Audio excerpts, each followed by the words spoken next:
For Diwali, there are certain crackers like flower pots, rockets, and those sparkling incense, which children enjoy a lot. And I was just seeing that the rocket, it just goes up high in the air, and it looks very beautiful when it is up in the air, but ultimately it comes down, right? The sparkling incense, it looks very beautiful and bright, and it's so nice giving light, but at the end it becomes black and turns into ash. And I was just thinking that the life of the material people in this world is something like those Diwali crackers. They look so beautiful while they are alive, on the top of their careers, doing great things, but at the end they all fall down. But the life of the devotee is glorious in this world and also after this world. That is the beauty. We see the contrast of the end of the movie in a devotee's life and a materialistic person's life.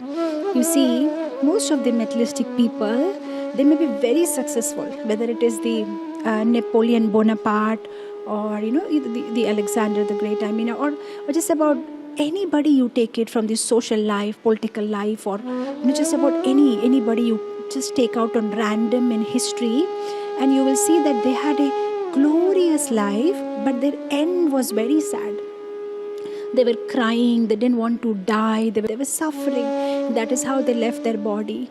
And on a contrast, we see that when our devotees leave their life, their bodies, they're so happy. For Gaur Govinda Maharaj in Mayapur Dham, he left his body with his Gopalji's photo in his, towards his, close to his heart, and talking about the separation of Radha and Krishna. It's like that I can go on and on and on, and we see that they had such beautiful passing away, where maybe they may have some kind of a material suffering, but they were so happy and they were so looking forward to go back to Krishna.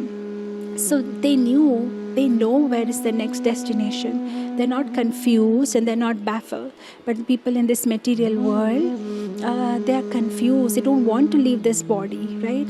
So they at the end moment they are suffering. So we as devotees, we also want to have a glorious ending to our life, right? In Srimad Bhagavatam it says, the perfection of human life is if we can have a great departure. In Srimad Bhagavatam, Canto 2, Chapter 1, Sloka number 6, it says, Ante Narayana Smriti. If at the end you are able to remember Narayan, then your life is successful. Because death we are going to have, whether we like it or not like it, death is certain. Krishna says in Bhagavad Gita 2.27, Jatasya hi dhruva mrityu. If somebody is born in this world, he has to die.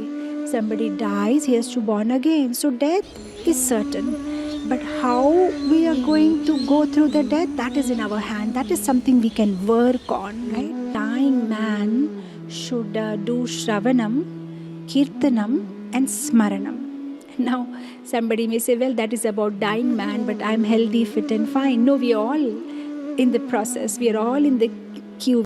Parikshit Maharaj knew that he's going to die in 7 days, and we don't know whether we are for another 7 hours or not. We are not sure. That's the only difference. So when we do nice Shravanam, hear about the Lord, and then we repeat it, do Kirtanam, then Lord can stay in our Smaranam, in our remembrance. And if the Lord is in our remembrance, then we don't become a remember in this world.